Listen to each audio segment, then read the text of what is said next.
Hi,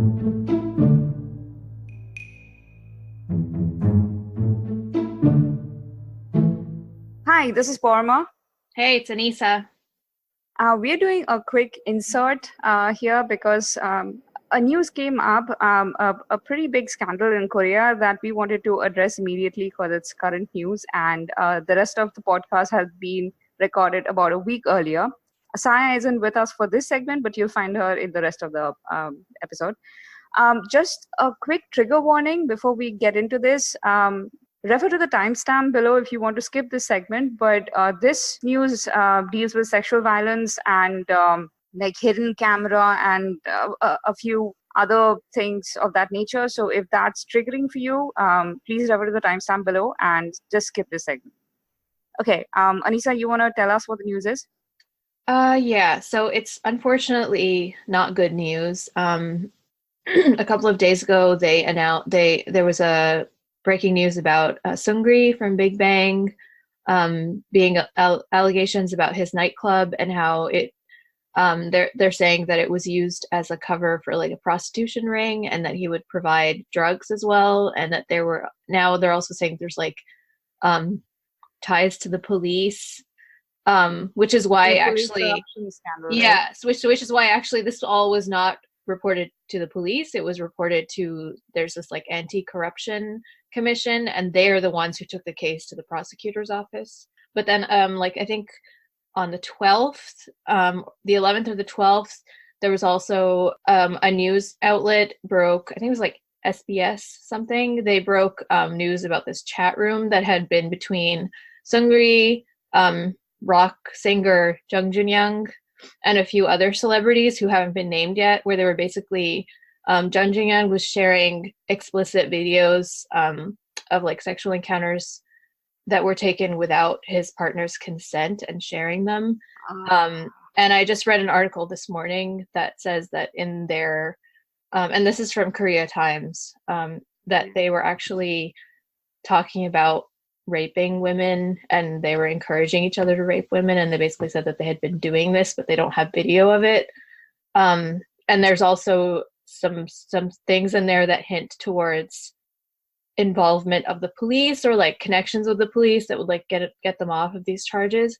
And also like these are all from like 2015, 2016, and in 2016 Jung Joon Young's ex-girlfriend actually sued him for taking a video, or like for uploading a video or taking a video without her consent of them, you know, in a private moment. And those charges were eventually thrown out because I think she changed her mind about charging him. I don't know whether she actually changed her mind or if that's just a story that we have. And he also said that his phone was in for repairs and he didn't have it, so he didn't provide it to the police for investigation.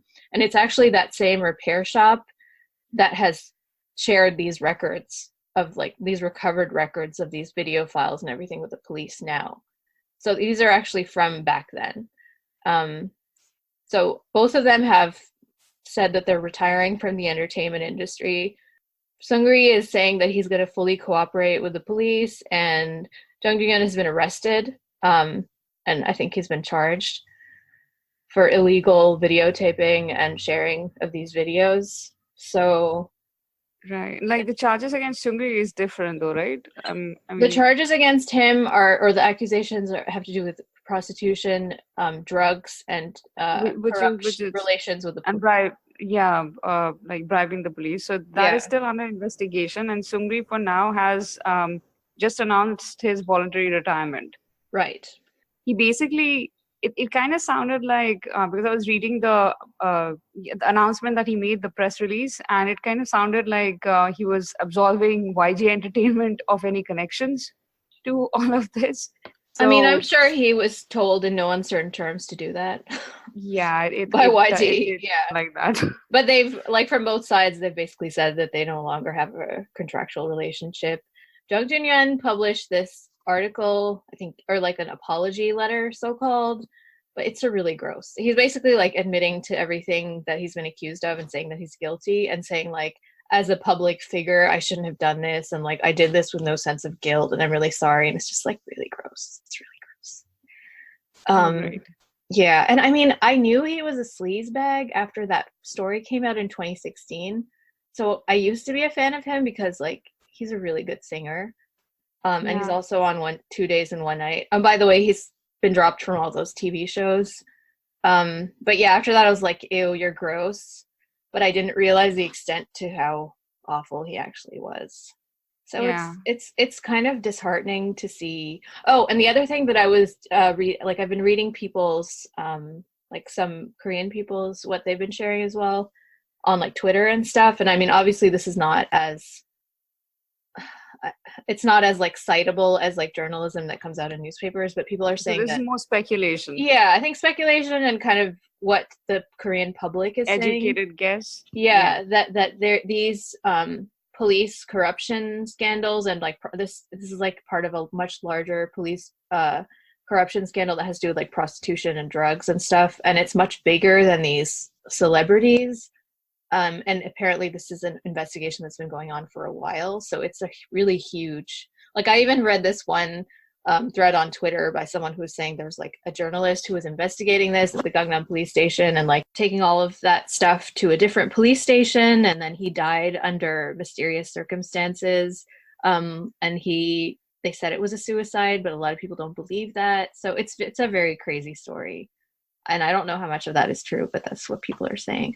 Oh, and the other thing that's like really upsetting is that now there's been all this speculation online about who these women might be, because there were some reports that they were like celebrity women in the videos, and like people have been speculating about who those are.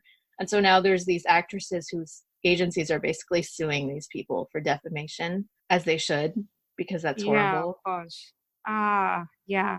Wow, this thing keeps getting muckier. It keeps getting uglier and more disgusting. Yeah. It makes me upset from a I'm not really a big fan of K-pop in general, but like if you look at some of the fan response, especially of international fans who are like, we still support you, Seungri, you're amazing. Like don't, like fight for justice. I'm just like, ew. Like what's wrong with you? Ugh. Something that makes me a bit suspicious. Like this news broke around 10th or 11th March, right? And last week, I think YG Entertainment had announced that Seungri was going to join the army by end of March. They Yeah. must have suspected that this news was going to come out. I wonder. Although I wonder if they're even going to let him enlist in the army if this I don't think you investigation. can, not with the criminal record. And Right? they've both Like been you banned cannot. from leaving the country. So he might just go to jail instead of the army. Which, yeah, it completely sounds like he deserves that. So, I yeah. mean, yeah, there's like they haven't confirmed any of this, but there's reports that like some of this it sounds gross to even say it like this, but some of like the women that he provided, a lot of people are saying that they were actually drugged. So it wasn't just prostitution, but it was like clearly, I mean, if that's what happened, then that's rape. So it's really, Yeah. really horrible. Yeah, definitely. So yeah, so I guess I don't know. Do you have any thoughts on this? I feel like we should. Yeah, no, it's for me because again, I'm not a big K-pop fan either. It's just news about a horrible person who is a celebrity and got away with something awful they were doing for a pretty long time. But for a lot of K-pop fans, this will be devastating. I mean, I know how many Big Bang fans there are. You really like Big Bang, right? I love Big Bang. I mean, I've never been a fan of Seungri because he always came off as like really fake and like a con man to me. And especially there was a scandal a few years ago where it's gross. Like I don't even want to say it. But anyway, you can find it. And if you've been following Big Bang, you know the scandal. But it's disgusting. And after that I was like, well, I already didn't like you, but you're definitely like nasty. So I'm not like personally disappointed or hurt. It's just like gross that he's a member of this probably the one K-pop band that I actually kind of stan. But I mean, I feel like that is like nothing in the face of the actual victims of this story. I just hope that they get justice and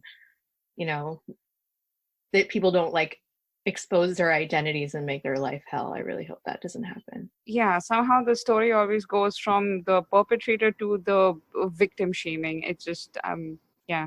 I think it's also important to point out that this is And I was reading like an opinion piece on one of the English language Korean newspapers about this, but that like a lot of like professors and people who are involved with like Me Too and things are saying that this is an indication of how widespread, and I mean, we already knew that the spy cam thing was really widespread, and this is related to that because Jung Joon Young did take these videos like secretly without the women's consent. And so I think people are pushing for like using this incident to show how widespread and accepted it is, and that it's not just because they always, whenever any kind of story about sexual violence comes out, there's always this sort of push from certain people to make it sound like it's just a few really bad guys and it's not a systemic problem. But I think a lot of women in Korea, and like academics and scholars are saying like this is a really good indication that we should all like sort of open our eyes to the fact that this is a widespread problem in the culture among men. Because if you read they were saying if you read the transcript, or if you look at what they were actually saying, there's no sense of like shame or like hesitance or anything, like, and even like even the celebrities who like need to be careful about their image feel like no sense of discomfort. No, they clearly thought they were in a safe space, quote unquote, right, for their kind of people. Yeah. It's like with Hollywood and how all of this was just an open secret and nobody cared and they felt like they were untouchable. So pretty much. But what is interesting about this particular case, or rather what is different and what might make a difference, is that this is not a he said, she said situation like other stories that have come up, especially through the Me Too movement in Korea. So yeah, I mean, nobody. The thing is that you can't just say that the women made the story up. You don't have that excuse here. Yeah, I hope that the other people in that chat also get like exposed for the scum that they are. So, yeah, I guess the story will keep developing. So we'll probably talk about it next month, and we'll probably talk about this in more detail. Maybe we'll do like a Men Behaving Badly part 2 at some point.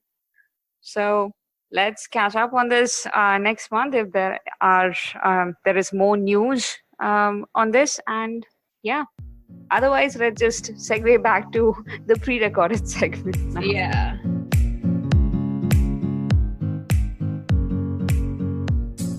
Okay. Hey everyone, this is Saya. This is Anissa. And this is Parma. And welcome to our second episode of What's Up in Dramaland. Are we messing up the numbers? What? No, but it's the second episode, and I'm just so happy we had a second episode. It's gonna be like episode 30 something or something when it goes out. Yeah, right. Yeah, okay, so ignore the number. Moving on. No, it's fine. So it's What's Up in Dramaland in February. Okay. And maybe a bit of March, maybe a bit of January, but just current affairs. February. You know how they go. Right.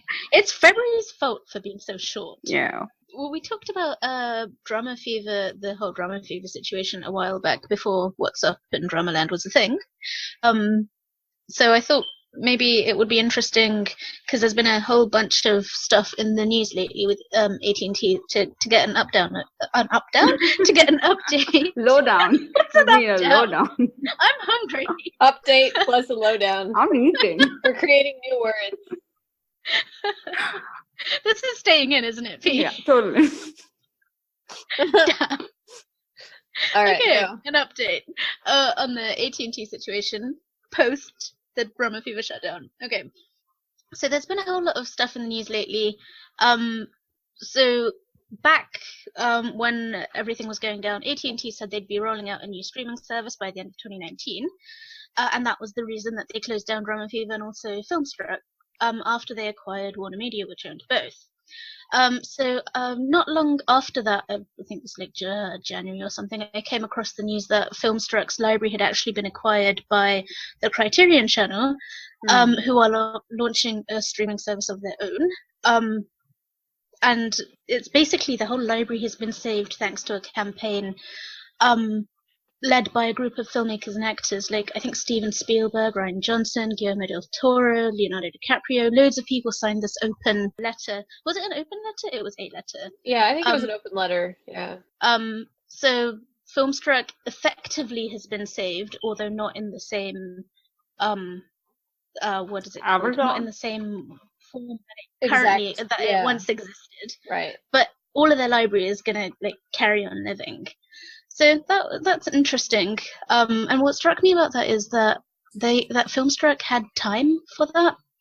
And with DramaFever, the shutdown was so like summary. It was so immediate and like without warning that there was never any time for anyone to try to save DramaFever.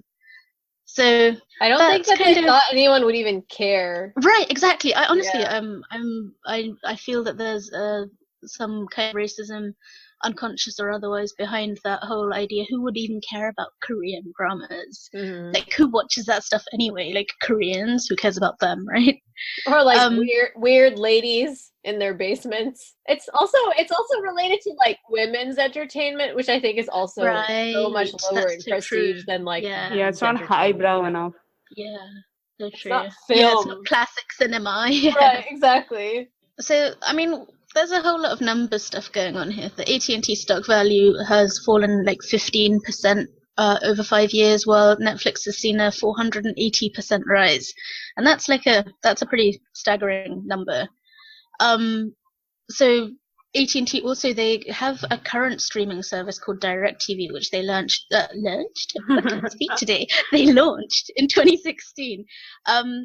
And for the first time, they recorded a fall in subscribers for that service. And this is bearing in mind that AT&T is trying to compete against Netflix and Amazon, and the big one is the upcoming Disney Plus service, which is like, everyone is thinking is going to be huge because brand name value, because of the content and everything. And that's, again, that's why they shut everything down in the first place. And so what AT&T is trying to do right now is build this sort of one-stop streaming shop. And so they've been in talks with NBC Universal to license their content for the new service. And if you look at the numbers, I'm just going to read a little quote from one of the articles. So if Warner Media had greater access to NBC Universal's content, it could launch a streaming service with 12,000 combined movies, 5,000 TV shows from Warner Media, and 100,000 episodes of old and new shows from NBCU, all of which would dwarf Netflix's offering of fewer than 6,000 combined movies and TV shows. So that's like, on paper it looks like it could swallow Netflix whole. Even though people like Netflix more, and even though Netflix has an 11-year head start, Netflix are still very much in deficit. It's costing them a whole lot more to acquire and produce content, and because they're doing it all from scratch, whereas AT&T, which is a telecom company, has all of that infrastructure in place and all of the other properties that AT&T owns. And they for them, it's medium on which it's being exactly, which is a really strange conflict of interest that somehow the U.S. government has just like approved. I don't know what they were thinking, but anyway, that's another issue. And there's the more recent news, which is about Anissa, do you want to take this part? AT&T has taken over channels like HBO, TNT. Like these channels that sort of have their own brand of content, where like HBO shows have a certain prestige and they have a certain flavor to them, and people subscribe to just HBO because I think they're really relying on HBO to bring in the subscribers as well, especially with stuff like Game of Thrones. But what they've done is they've taken, especially these 4 channels, I can't remember the other 2 names, but they're like big name channels, and they used to be run independently with their own CEOs kind of making independent creative decisions, and now they've brought them all under this large umbrella with and they're reporting to this CEO, and HBO's CEO that has been there for 30 years and basically like led HBO into the, throughout, we all know what has happened with HBO over the last 30 years. He resigned, and the Turner CEO also resigned. So they're just like, we don't have the creative freedom that we want, and we're not staying around because this isn't the channel that we built and it's not what we want to do. So they've left. So I don't know what kind of consequences this is going to have for like the TV programming that people love. And I don't think this is good for creativity in general, because everything is just becoming number driven. And it's all being absorbed by this gigantic entity that wants to sort of homogenize everything. So, and like I remember reading. Wouldn't that ultimately backfire? It would, but I don't think AT&T is like smart enough to realize that. But you know what? They That's had what's this, happening in various. There was an That's what's happening in various industries in America. Your anti-monopoly laws seems to have gone for a toss at this point. Like you have, it just every company is all the about Republicans calling up are in other. power, so yeah, Republicans don't care about that kind of stuff. But it didn't start with Republicans, man. It started in the previous. Actually, it's been happening in the last two governments, as far as I can tell. I don't think even the government in power is particularly relevant. I mean, it's kind of no, but I mean, in general, we've been heading towards this like more power for corporations, less power for people, and that's just like less government regulation, more rights for rich people, big less business rights for poor people. Yeah, so it's just very. So to bring it back to K-drama, and like especially with this like Disney Fox merger, it's a lot of stuff. But I feel like I heard somebody talking about this a few weeks back, and they were saying that it might be that Netflix might go the same way that AOL went, where it was like they were the ones who started this new thing that everyone copied, and they had a really good idea. But eventually everyone else will just do it better, and they'll have more money than them, and they'll just get swallowed up. And I feel like that's probably what happened to Netflix, which is sad because. But it needs to be pointed out that AOL was never as big as Netflix has become. And I say that more because of, look, the content that you're talking about is America specific. All of the movies that you're talking about, this is America specific data. The content that they have in India, the original content that in Netflix is creating in India is amazing. And I have watched pretty much all of the Netflix originals that they have created here, and they are giving chance to and Amazon Prime as well. They're both doing amazing work. Yeah, that's the sort of their big advantage over like a behemoth like. No, and even in the US, like they are creating really great shows and really great movies. But their reach is they can't continuously spend this much money, and it's sad because they are giving a lot of opportunities to like minority creators who might not have had a chance in like a regular studio system, but I don't know how sustainable it is. I don't really understand. They're still in the part of their growth where they're spending rather than profiting, so they are not like, they're still in that time where you're in the red and you're going to be for like several years until it starts becoming profitable. But I mean, with the launch of like every service, every which perhaps channel they having its own to be in that service. Position right now. See, exactly. And they're losing the content that they previously licensed to the owners, who are now like sort of taking and everyone's taking everything back, and now you're gonna have to like subscribe to everything, and because they all want a piece of the streaming pie, right? And then it's just gonna be like cable again, where you're paying $100 a month. Yeah, that is kind of what's happening here right now, because we have like these several streaming sites competing. You have Netflix, you have Amazon, who have like the major big ones. But for local television shows and stuff, or movies, you have to go to Hotstar or Z5, and then there is just this plethora of original content coming out on these sites, and not all of them are worth watching. But it's just that they are competing really hard. But 2 years ago, or 2.5 years ago, when Netflix first came here, and I think I signed up within a month of Netflix launching, just because I wanted one legitimate place where I was streaming stuff. But that was then, and hardly anybody had Netflix at that point. And then 2 years on, I'm not meeting anyone in my circle who doesn't have Netflix. It's the way it's grown in this country is exponential. So I don't know at what point they would start making a profit, but I'm assuming that growth like this is not something that just any streaming service can come and copy. It's going to be really hard. And I think what's interesting about what you're saying is maybe the thing that will help them survive is the fact that they've like connected people with international shows in a way that no other streaming service is really doing. Because here you have like Amazon Prime, mostly just American stuff. And then you have, if you want to watch TV, then you have to sign up for like Hulu or Hulu Plus, where you can watch like live TV and, you know, like all the American TV shows, like NBC shows, you can like stream them all, like complete seasons, all that stuff. But Netflix is the only one that's really doing this thing of like bringing content from other countries, and there's an audience for it. Let's talk about the Korean dramas that have come to Netflix, because I'm seeing a lot of older Korean dramas on Netflix, and I wasn't expecting that.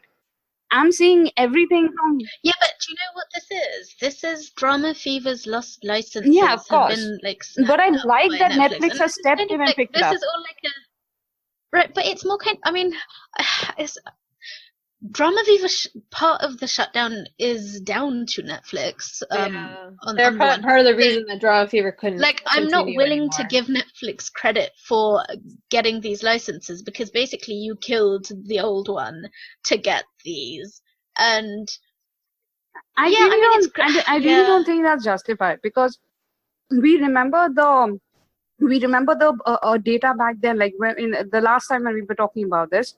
And while Drama Fever, they were incurring. It's not so much that they were incurring losses. It's just that the money. No, it's not that. Don't you, this is. You remember Netflix is the reason that the license fees became astronomical. But isn't Cocoa Because- the reason that the license fee actually became astronomical?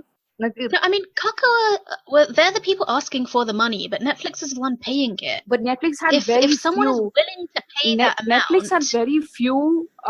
right? So they tried to buy the hottest dramas, and they pushed the prices up so But much. we can make that argument they about new dramas. went What out about the of- old ones? I mean, Drama Fever already had. Well, now license for it. those yeah, but those licenses are just like unused now. They've they've popped out of the machine, and now they're there for the taking. No, but one of the reasons So, Drama you Fever know- was so popular was because of the older dramas. Was because of their old Yeah. because they had Yeah. a really huge catalogue of old classic dramas and just older dramas. That's what I miss the most about Drama Yeah, Fever is the yeah. older stuff. So you could just like go back and watch Coffee Prince anytime. So you can do that on Netflix Or now. like- It's on Netflix. I was watching Nice Guy, But it's and the Nice Guy subs. is They're not a while back. But you know what though? Like Drama Fever was mostly in the US, I think, right? Yeah, definitely US and UK. But I don't actually have that many Korean dramas on American Netflix. Really? So I don't know what happened to the American That's licenses that Drama Fever had that are no longer. I mean, I am seeing somewhat more, and like Romance's Bonus Book is airing like weekly, and I mean there are some newer things, and they've added like Me Sang and Reply 1997, like the big ones. Yeah. A few big ones, but they don't have that much of a library. Like it hasn't increased that much. So that's interesting, and also backs up my point that that Netflix is not the reason that Drama Fever shut down, because No, it's not the reason that it shut down. It's the reason that the license but fees went. Drama beyond the Fever was reach of the never startup provider. Drama Fever was never in India, and you have a pretty respectable library of Korean dramas suddenly available in India right now. There's probably a good 50 or 60 dramas there right now, and these are all popular dramas that we like watching, not just irrelevant stuff that nobody really watch. wow. Yeah, I 50 mean, or I think 60. I can see that we're all having a different perspective because of our access has changed. Like for me, Viki is my main point of access for dramas, right? And because of Drama Fever, and because of like and Netflix and the way that the licenses were being distributed / bought, Viki wasn't getting licenses for shows for so long. Like there's this whole stretch last year, like a whole 18 months or so, where Viki wasn't getting any of the licenses. Oh yeah, Oh, true. interesting. Yeah. And like it affects I think us all I actually differently. stopped going to Viki because they didn't have very many of the shows that I wanted So to I'm watch. going and to so I just stopped. I'm going to Viki right now for Reach of Sincerity and for The Last Empress and for one other drama that I'm watching and completely escapes me. But yeah, and Orange Marmalade is on Netflix. It just popped up last week, which is why I started. watching. But Yeah, my I guess think is I that did see that Anissa one. wouldn't have access No, it to a lot wouldn't. of So those because which they is might why be your international point licenses is so valid, that our perspectives are different because our access is so different. Whereas Drama Fever was one of the main points of access for Anissa and audiences in US. For me, I didn't have any of this access before. It had to be bootleg, and I didn't really enjoy doing that. And now I can pay for subscriptions to Netflix and Viki, and this is good for me. So I can't really be resentful of it.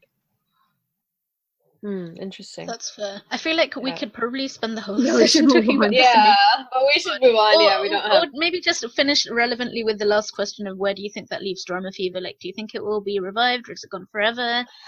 I what's don't happening? know if now that it's been canceled that it can really come back, because I feel like you guys are saying, that empty space is kind of being filled in by the other services. So I don't know if they do decide to like and I don't think that Warner Media, once they start their streaming service, are going to have a priority of like, oh yeah, we should re-add those Korean dramas back to Because they did for all the other ones. They had intentions of absorbing all the others, including Filmstruck, into their new service, but they just didn't. Right, but I mean, what are they going to try to license first? The DC movies or Korean dramas? Like, I would go for Batman if I was Warner Media first, you know.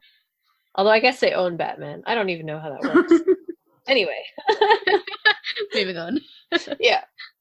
Okay, so next all right. thing. Second news item. The Hwayugi writers, the Hung sisters, the famous one, Hong Jong-un and Hong Miran, have been cleared of the plagiarism charges if people were aware that they were being sued for plagiarism in the first place. And they plan to sue their accuser for libel. So the story is that there was a webtoon author who goes under the name Dangyeon, I think, and she filed an accusation that they'd ripped their story off from her webtoon, which was called Hwayugi, and she took legal action against them. But it turns out, the thing, it's based on the, what is it called? Journey from the West? Journey to the West, yeah. Journey to the West. Journey to the West, which is a classic Chinese novel. So they're both drawing from the same source material, and they did this whole, like, they examined both things, and the Hung sisters said that they had begun their planning for this drama before that webtoon published. So it all kind of went down, and they've been cleared. Yeah, that'd be like trying to say you adapted Cinderella the same way I did, and I'm suing you, which is kind of ridiculous. And like, it might be true, but it'd be really hard to prove. Yeah, and in this case, I think they managed to actually prove that they did start their work before the webtoon had released, and now they're planning to sue what? how do you say that?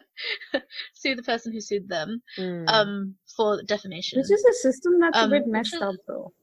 I mean, I guess in this particular case it works out, but especially in sexual assault cases, it's massively messed up that this is even, yeah. Right. Korea's libel laws, hold on, let me find out where I've written this. So Korea has this defamation law, which is interesting. So libel is a crime, and stating the truth can still be an offense if it's deemed to have tarnished one's social reputation. That's a quote from a different article I was reading. So, yeah. So even if you did the thing, you can sue that person back for, like, damaging your image, even if you had actually committed the thing in question. In other Hung Sisters news, they have a new fantasy romance drama in the works called Hotel de Luna, which is courting IU and Yojin-gu to star.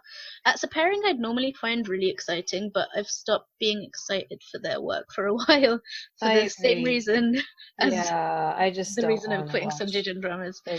Yeah, can't trust them anymore. Nope. So the new fantasy drama will tell the story of the supernatural phenomena that occur at the mysterious Hotel de Luna, where ghosts wander the halls. Yojin-gu has been offered the leading role of the elite hotelier, of course he's elite, who, due to a stroke of fate, ends up running the hotel. Meanwhile, IU has been offered the role of a woman who's fallen under a curse as punishment for her wrongdoings. Okay, that sounds a bit like Master's Son, yeah. Yeah.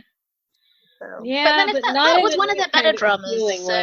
No, but then again, I think what was it? The Greatest Love. I think that was their best. Were they also the ones who wrote "You're Beautiful"?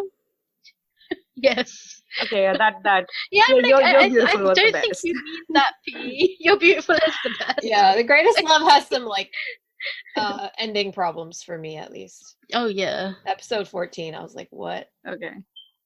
But no, in general, I really like Greatest Love and how they dealt with all of the characters. But yeah, and Master's Son was not my favorite, but again, interesting. So I don't know.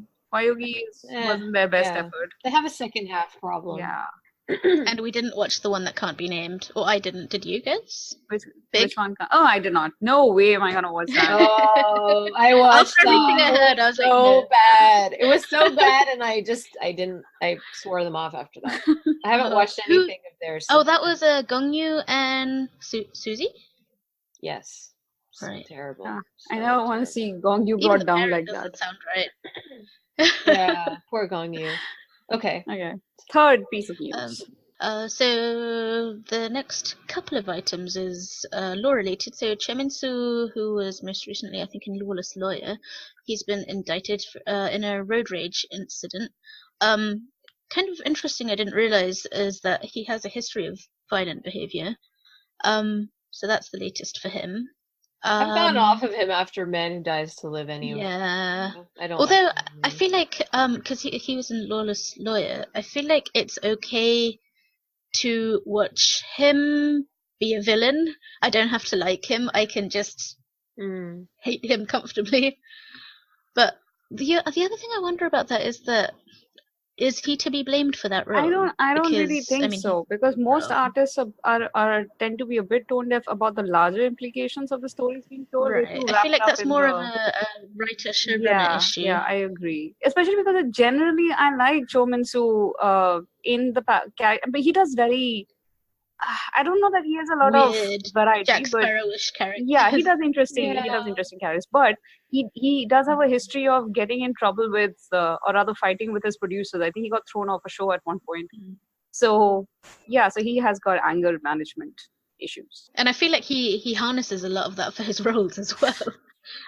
Probably. Yeah. Do you remember a while back? I think this is Nam Gong-min when he was doing all of those villain roles, and he was like he had to stop doing them because they were affecting him personally.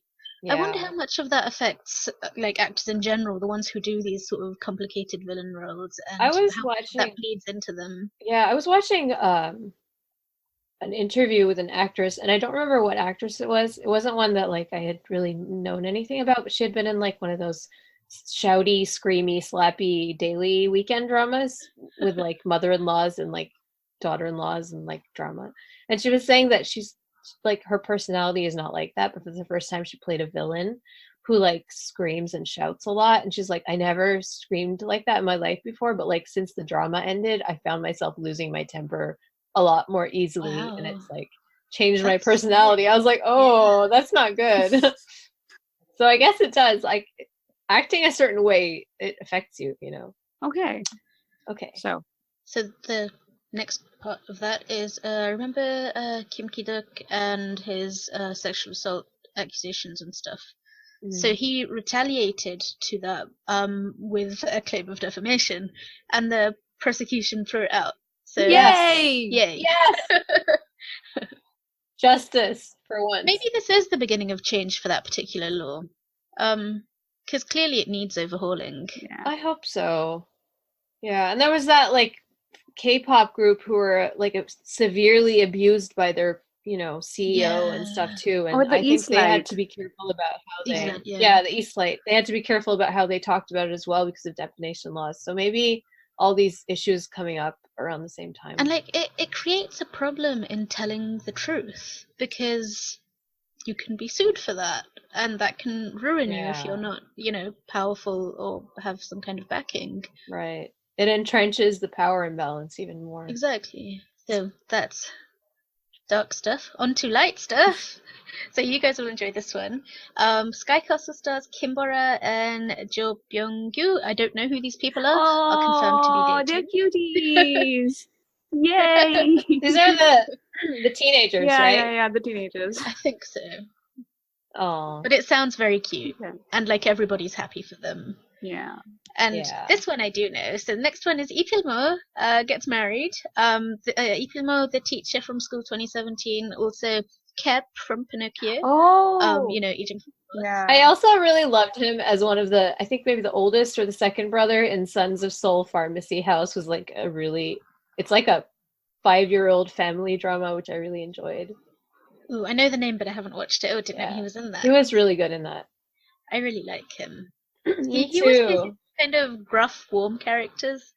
Yeah, and like this dating show is like, it's interesting because they like date on the show for 100 days, and then after that they can decide whether they want to like meet each other in real life or not. And like the fact that they actually got married is so cute. Right, apparently this is like a first, because as popular as dating shows are in Korea, people, they kind of move on from them. But like he met his now wife on the show, and they got married. That's And they're so adorable. Go watch the clips from their wedding. It's so cute. Oh, I will. I saw the pictures, but I'm gonna go and look for the videos afterwards. Yeah. Yes. And so the last happy news is, as in not the last ever happy news, but the last in my list. Kim Tae-hee and Rain are expecting their second child. Oh, Yay. congratulations to them. Yeah. I'm sure it will be extremely beautiful. But it's To more nobody's important that it is surprise. happy. Yeah. Right. They're also lovely people, so I'm sure they'll be Yeah. they'll be good parents Yay. again. So a few quick hits, just like gonna go through them really quickly. And Hyosop, Chan from 30 but 17 is confirmed to star opposite Park Bo-young in a new TVN fantasy romance called Abyss. Yay! I'm very excited. I don't even care what the premise is. I don't care. I just want to see them together. I just usually wanna see am them very be like I don't forever. watch things for particular actors, but like I don't care. I'm watching this. Even it's a dumb premise. Read the premise. It's okay. So it's a drama about a magical marble that has the power to reincarnate the souls of the dead as entirely different people. So An Hyosop is his role is to be a highly intelligent heir to Korea's top cosmetics company, but he's insecure about his looks, and the mysterious marble, which is named Abyss, falls into his hands, and he ends up reincarnated as a stunningly handsome administrator of a law firm. Of course he does. And also, he somehow manages to make Park Bo-young reincarnate. Who knows how? But this marble is mysterious. Anyway, I'm watching this because it will be Right. fun. And Who hopefully- cares? The premise is ridiculous, but who cares? But it's gonna be so cute. Oh my Right. god. Yeah. Yeah. So next thing, do you remember how Hajima and Ando we were about the Jung Hae-in possible Mhm. reunion with Son Ye-jin? Yeah. So averted. That's averted. But the casting has been confirmed. Again, same people, same director. But the leads will be Jung Hae-in with Han Ji-min. And it's spring rom-com. Not gonna watch it. Okay, the thing that made me laugh in a way that was like really not funny but terrible was that the article was like they're raising expectations of another good romantic comedy. I was Wait, like, that whole another sentence. That whole sentence is like What? all kinds of wrong.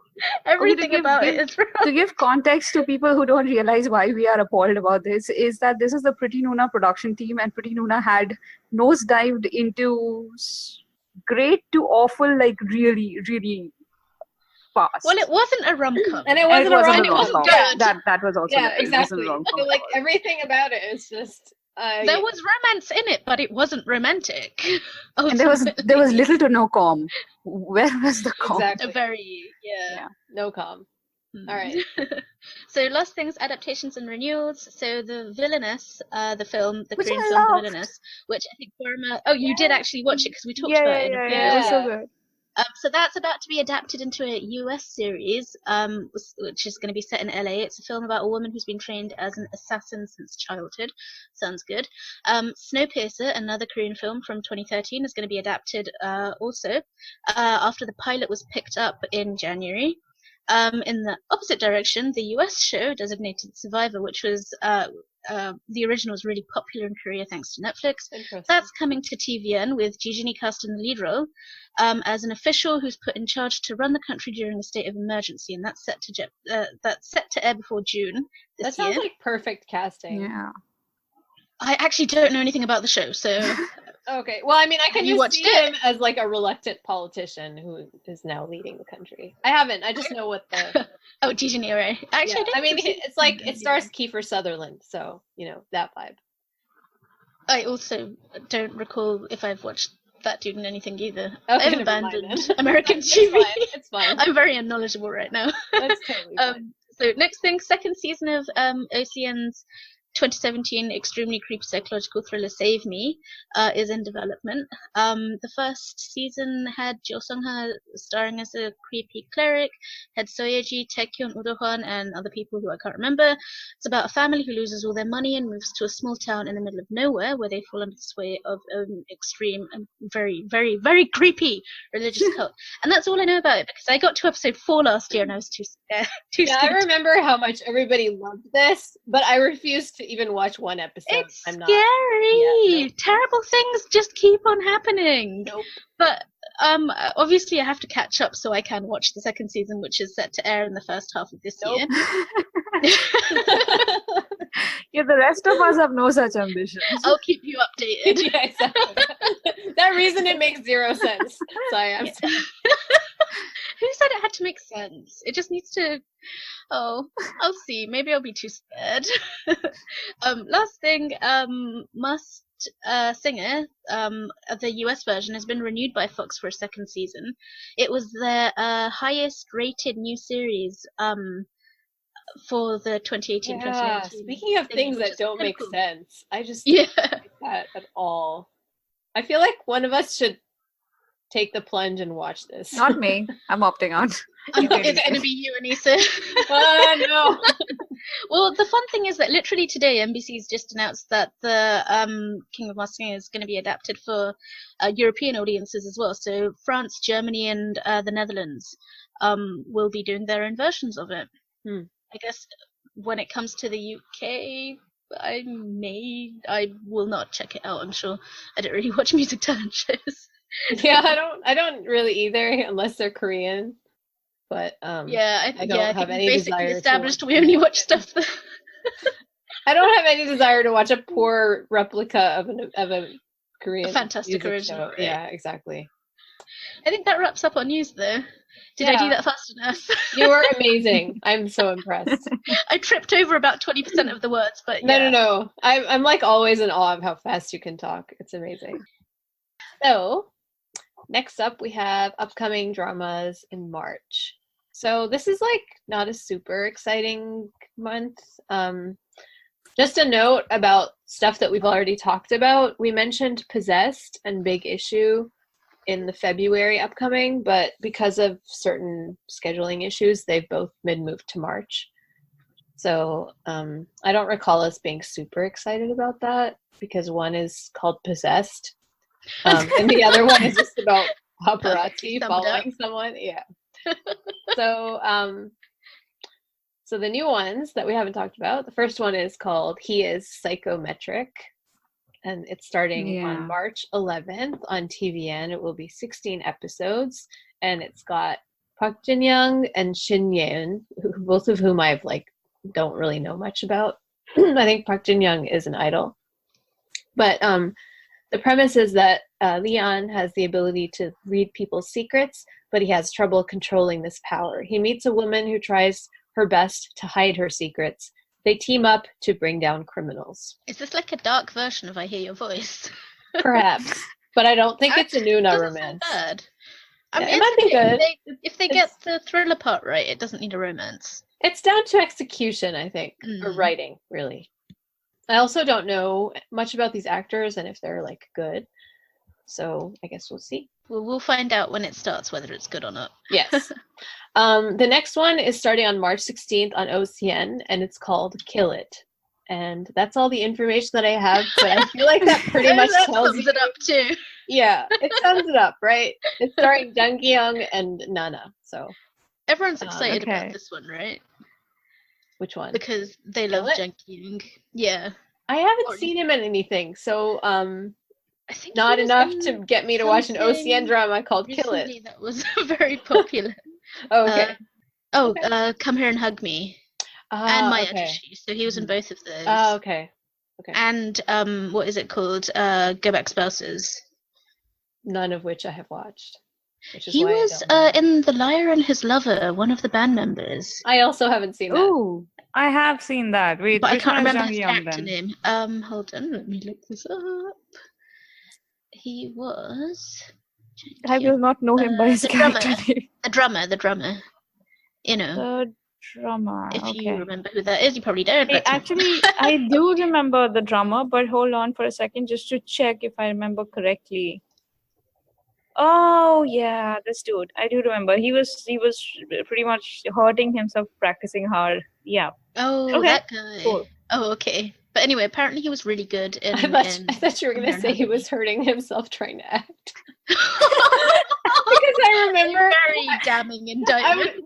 because I remember, like, I didn't watch it, but I remember everyone saying, "Oh, like this is really enjoyable," but the cast is really green, and they're just like, Yeah, they're They were very green in a green, but good way. it's not. okay, yeah, Exactly, they were fresh, so Yeah, that was nice. exactly. But no, I don't think the drummer had like a very nuanced character anyway. So he was just one of the team members, and the entire story was about how the lead wasn't very good at understanding his team members. Like he was trying to lead, but he wasn't doing a good job of keeping the team unity going. Yeah. well, Okay. we can't all be Shut Up Flower Boy Band, right? Or can anyone be? No one can be. Oh, The best show. best Have you music guys, drama. just sorry to randomly go off topic for a second, have you guys seen the Japanese drama Shark?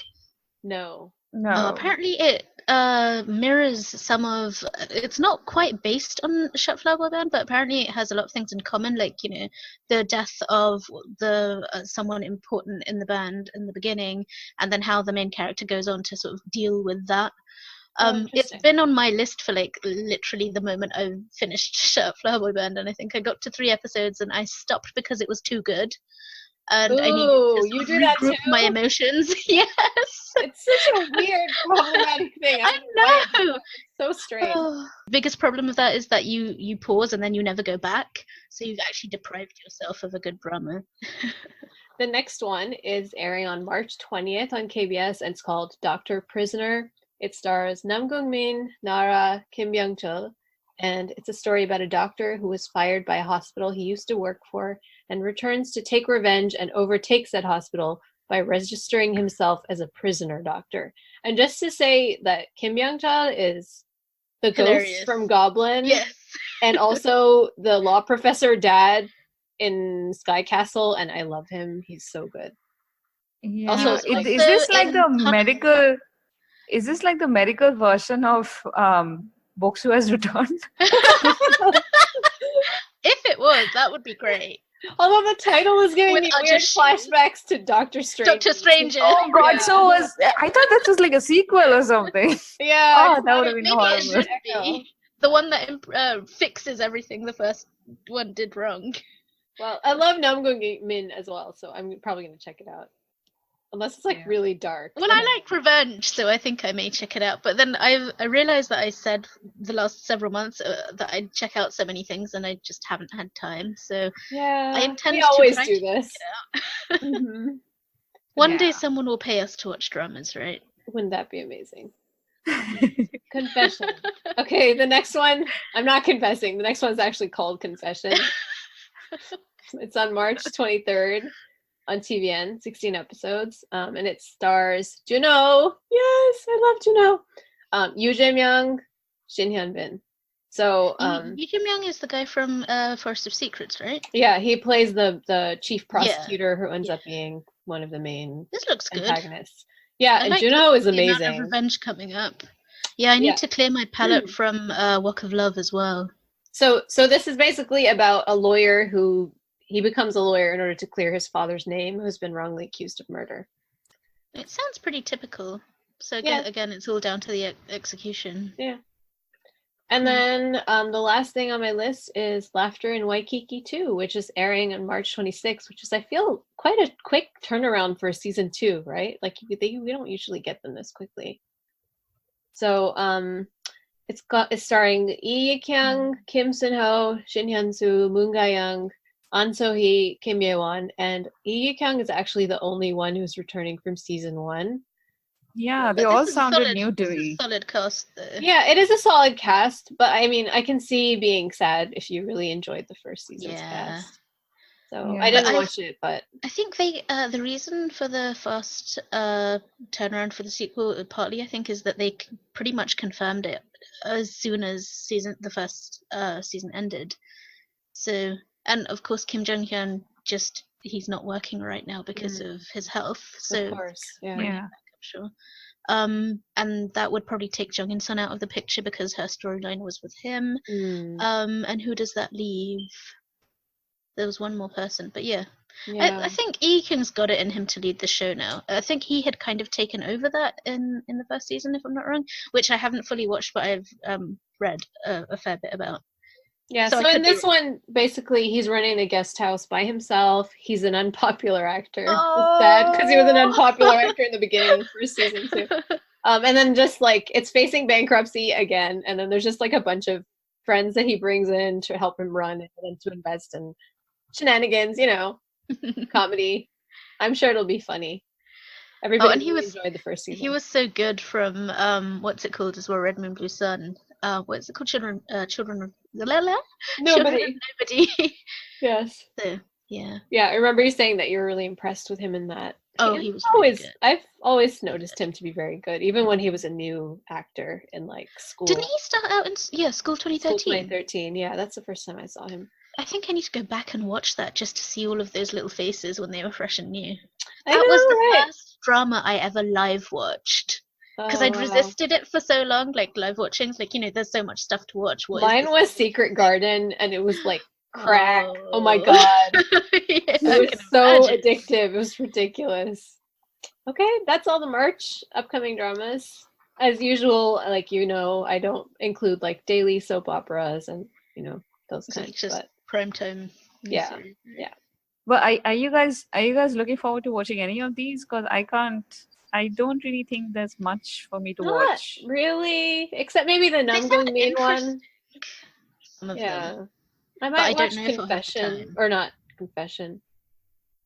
Doctor Prisoner. I'm gonna try his Doctor Stranger. too. Psychometric. I'm just gonna start calling it Doctor Stranger. Who knows? We might reconvene in a month, and I'll just be like, "I've just been watching One Night in 2 Days, guys." I've just been watching 12 Monkeys. Couldn't get out of it. Sorry. So thanks for listening, guys. This is our second What's Up in Dramaland episode, and we hope to bring new ones every month for you. Yes, and you can subscribe to us on YouTube or on your favorite podcast network, and follow us on Twitter at Dramas Overflow. And email us at dramasoverflowers@gmail.com. And also go on over to our Patreon page for some extra content, outtakes from our episodes, and even our planning notes for the Yak. Nerd out people like us. So see you next month, guys. Bye, guys. Bye. Bye.